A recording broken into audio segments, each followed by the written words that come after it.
And it's like, just love the person that you're becoming. Yeah, you're not going to be perfect, but each day that you try to be better and better, you are getting on that path where you're just good with who you are, right? Every time you recognize that, oh, I fell short in this area, I fell short in that area, you start working towards fixing that area, right? So it's one of those things, like, you're forever going to be working on yourself. There's going to be forever areas that you're like struggling with getting better at, but the fact that you're on the journey of being aware of it and working and getting better, like, notice the things that you have transformed in, notice the things that you have changed, because, like, for me, like, I've seen my transformation. Like, I was talking about another video, like, the way I talked before to the way that I talk now, and that was just because substances and trauma and not dealing with blocking things out is what made me not be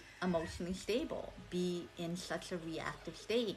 And now that I have, like, control over choosing to say something or choosing to not, it feels better. Like, it feels better. And, like, sometimes I fall short, sometimes I am triggered, but majority of the time I can see that, hey, this is not, sorry, hold on.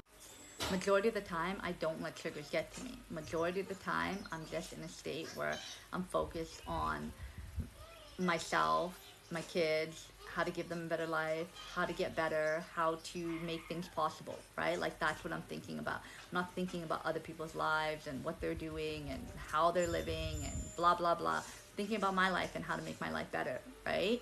So I love that I'm able to do that, and I don't really have a lot of external noise that is interfering with my frequency, right? Like, I just spoke about the kid's dad, but he only interferes with my frequency when I allow him to interfere with my frequency, when I let the things that he said get to me and dig me, right?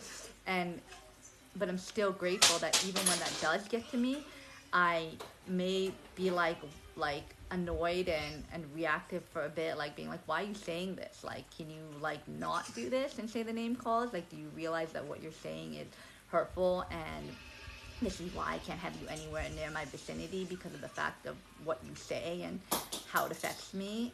And I'll say it in a way that's like just saying the truth and what it is, right? Like, I'm not gonna stoop lower and call you names and get down to your level, but just say, like, this is wrong what you're saying. And of course, he's gonna deflect and not take ownership over what he's doing and make an excuse for it.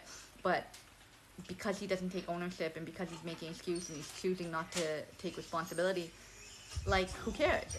I don't have to force my opinion. I don't have to force my him to understand the way I feel. It doesn't matter. I'm not in a relationship with him. We just coexist and are co-parenting our kids to the best of our ability, right?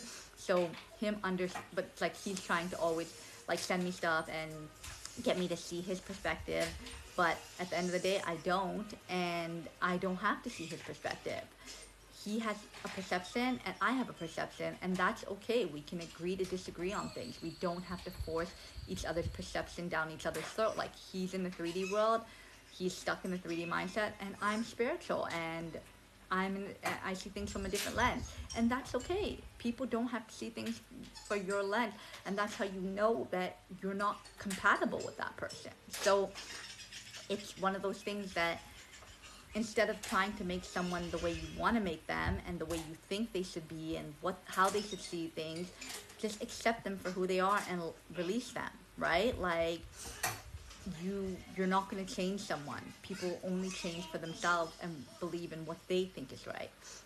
So it's one of those things that, like, yeah, like, I just am at a place where, like, I'm stronger emotionally. I see the qualities that I have. Like, I'm confident, I'm ambitious, I'm intelligent, I'm funny, I'm beautiful on the inside and out, I'm nurturing, I'm compassionate, I'm empathetic, I'm a good mom, I'm doing the best for my kids, I'm always putting them at the forefront, um, I'm a badass. Like, you know what I mean? Like, recognize the qualities that you are. Don't let someone else belittle you and make you feel like you're less than. You are amazing. You are this queen of cups, queen of pentacles, Queen of Wands. Like, you're Queen of Swords too. You're logical. You have your boundaries. You're smart.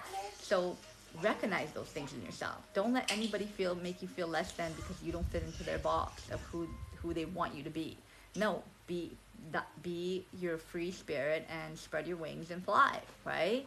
So that's why, and no one, if someone doesn't see my worth, like you don't deserve to be in my life, right? Like, you don't deserve to have my presence, my energy. My energy is worth so much that you don't deserve to have that in my life. You don't deserve my pity, my sympathy, my anything. You That's why gaining self-worth is so important. When you gain that self-love and that self-worth, no one can take that away from you.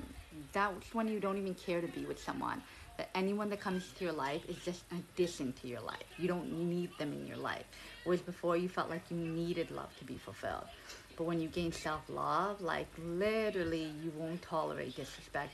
You won't tolerate people treating you less than what you are.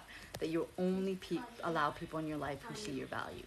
So work on self-love and self-worth, because it's the things that matter the most for you to feel worthy.